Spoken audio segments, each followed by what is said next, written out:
गलिया पर चुमा देली छिनरो नमरी लेके 1000 है। अरे गलिया पर चुमा देली छिनरो नमरी लेके 1000 है। अरे समधी के छोटकी बहिनिया बहुते बड़ा छिनार है।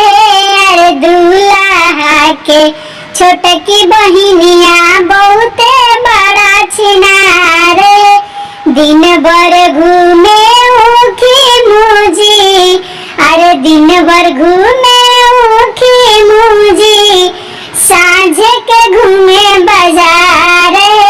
अरे दूल्हा के छोटकी बहिनिया बहुते बड़ा छिनार है। अरे समधी के छोटकी बहिनिया बहुते बड़ी छिनार है। अगर आप लोग के गीत अच्छा लागल तो चैनल के सब्सक्राइब जरूर करी लो।